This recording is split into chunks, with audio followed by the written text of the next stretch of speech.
Hey, welcome to the Life Makeovers podcast. I'm Cindy Whitmer, and I am excited to announce that I have a new group coaching program starting this summer on June 20th called Summer of Change. I know midlife can bring changes we want and changes we don't want sometimes, but it's inevitable that changes need to be made. And so I want you to think right now if you are really on the cusp of making a change and you're not sure what to do, because this experience, this 8 weeks that we spend together, is going to catapult you into the next chapter of your life. So join me. I want you to get all the details at cindydwhitmer.com/summer of change. Check it out and get ready to have a great summer, building your confidence, overcoming your blocks, and learning all kinds of skill sets and mindsets that are going to make your life better than it's ever been before. Let's do this together.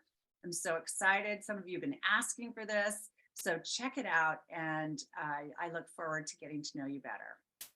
Hey, everybody. Thanks for being here. So I'm always eager to learn wisdom from other people. And recently I stumbled upon an article that had some of Tina Turner's best advice. As you may have heard, Tina Turner died, I believe it was on May 24th at the age of 83. Apparently she'd had an illness for a long time, but I didn't even look up the details because I was too busy basking in her advice that I think is just so juicy. I wanted to share it with you all today. So I also wore for those of you who are watching the podcast on YouTube, I wore my cheetah dress or my leopard dress, whatever this is. I think Tina would have liked this dress. Anyway, much love to you, Tina, wherever you are. What a literal rock star she was. Just loved her, I found her very, very empowering. And she was abused and she went through all kinds of crap in her life and literally transformed into this iconic, amazing woman, rock star, role model. So these are her top 6 life advice pieces that I found, and they just resonate so much with the things that we talk about all the time here on the Life Makeovers podcast, and that I teach in my coaching programs and trainings and that I speak about. So yay, Tina Turner, here they are. Number 1, get your pens ready. You are worthy. Oh, Tina, of course you would say that. She's speaking our language, isn't she, people? You are worthy. And there's nothing you have to do or be or become to be worthy. You are just worthy. Okay. Can we please believe this? Everyone, every day, all the time. You are worthy. Okay. And she says, you're worthy of kindness. You're worthy of joy. You're worthy of passion and purpose in your life, and on she goes about worthiness. So she had to learn that, I imagine, in some really difficult ways. And sometimes we do too, but let's not forget, okay? Okay, number 2, embrace what you can control, I talk about sorting the laundry all the time with my clients. Sort your laundry. And I don't mean your whites and your colors. I mean, sort with what's concerning you in your life, what you're thinking about, what's taking up your emotional space.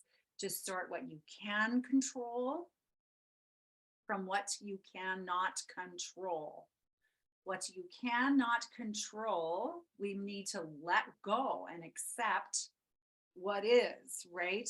But what we can control, then let's embrace it, as Tina Turner said, and let's uh, jump in there and do something about it, right? If you are unsatisfied about something that you can control, then what are you waiting for?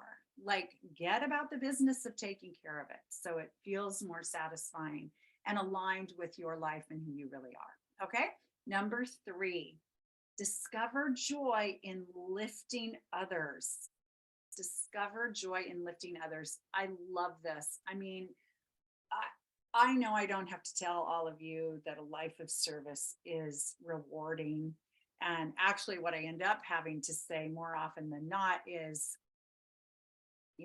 find better balance in your giving and receiving in your life, because a lot of you are givers, over functioning, and wearing yourselves thin, serving others. And of course, there's beauty in serving others, but not if you're breaking yourself down doing it. So, yes, there is great joy in lifting others up, being an encouragement to others, inspiring others, empowering others, supporting them, praising them, loving on them, cheering them on.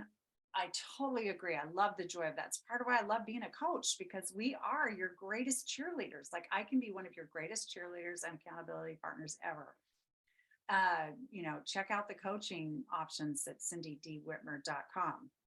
And there is great joy in that, personally and professionally. So as long as you keep it in balance where you're not draining yourself dry in that upliftment of others, then I agree with her 100%. Do it, do it, do it.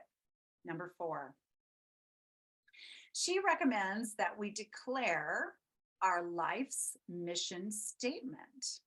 This was very clarifying for her way back when she created a mission statement for her life, because she was not very focused, I guess.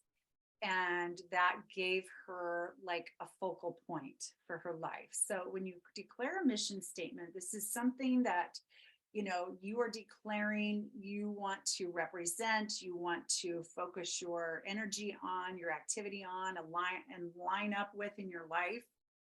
And let your life be an example of that, or whatever. So declare your life's mission statement. She believes it can be foundational and grounding and offer focus. And when we know what we want, it's much easier to get it. And it's easier to sort through all the options that come along our way, because if an opportunity comes along and it doesn't align with your life's mission statement, it's easier to say no thank you, and then say yes over here to things that absolutely are a part of you reaching that mission statement or goal in your life. So what is the theme of your life? What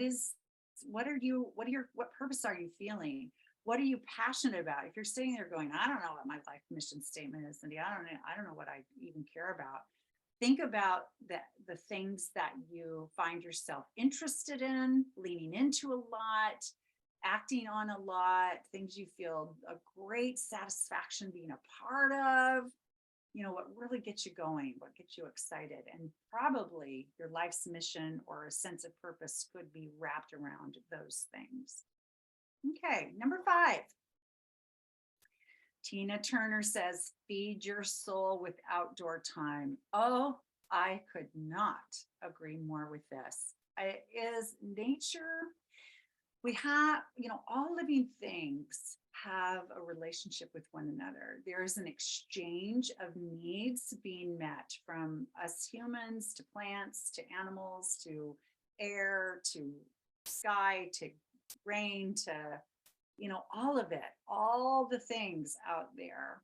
And when you spend time outdoors and you commune with nature, whether you're digging your hands in the dirt, gardening, whether you're walking barefoot on a sandy beach, whether you're laying on your hammock in your backyard, just breathing in the air and feeling a light breeze, whether you're playing frisbee with your grandchild, whatever it is, or playing pickleball with your friends, whatever you're doing out there, take it in, just soak it in, enjoy the sun on your face, enjoy the rain on your head, enjoy the fresh, clean air, feel the earth beneath your feet, touch the bark on the trees, pet the animals you can pet, whatever it is. Swim in the water, just Yeah. whatever it is, and you will feel something positive happening in your body and your mind and your soul. You really, really will. And I agree with her 100%. We spend too much time as humans these days on cement and indoors and in front of screens. And I do that as well because I do a lot of that with my work. So I've got to offset it with lots of off screen, out of technology time. And the more I do it outdoors, the better I feel. Number six, last one from Tina Turner: enjoy life's simple things. Now, isn't this profound? I mean, sincerely profound, because let's face it, Tina Turner probably could get any material thing she wanted, anything on earth, and she could probably have paid for any experience she wanted to have, any adventure she wanted to have, anything. And I don't know how she spent a lot of her free time. I know I believe she spent the last 10 years of her life in Zurich. I know she lived in the south of France as well for a long stretch. But anyway, here she is, a woman who could have anything, do anything, who says to us all, just enjoy the simple things in life. Simple things, whatever that means to you, you know? And that can mean a whole lot of things to each of us. But there is beauty in simplicity. Some of my happiest days, of course, I recently got married, right? And that, and our wedding day recently was one of the greatest days of my life. I mean, it's one of the greatest of my whole life, and I'm 56 years old. Wow. But I have honestly so much joy in just a great conversation with someone I love, a little walk outdoors, um, you know, playing games or snuggling with my husband, um, eating a deliciously prepared meal, petting my cat. I mean, there's just, I mean, I love adventures, big ones, like, that take me miles from home and I see amazing things or whatever. But I am just as happy, curling up on the couch with a really good book and a nice glass of iced tea. So enjoy life's simple things, whatever simple is to you. Thank you, Tina Turner. Oh my, thank you, Tina Turner, for all your wisdom, for all your inspiration, for all your music. I mean, wow. And I didn't know this, but she's got a book that came out in 2020 called Happiness Becomes You: A Guide to Changing Your Life for Good. So I plan to get my hands on that sometime soon as well. She's died from the physical life at age 83, but I mean, what a legacy, what a legacy. So let's take her in, let's take her energy in and her wisdom in and make our lives even more exceptional today. Thank you so much for listening today. I love having you here on the Life Makeovers podcast. And remember to check out my upcoming program, Summer of Change, at cindydwhitmer.com/Summer of Change. I'd love to see you there. Have a great day, and I'll talk to you again soon. Bye bye.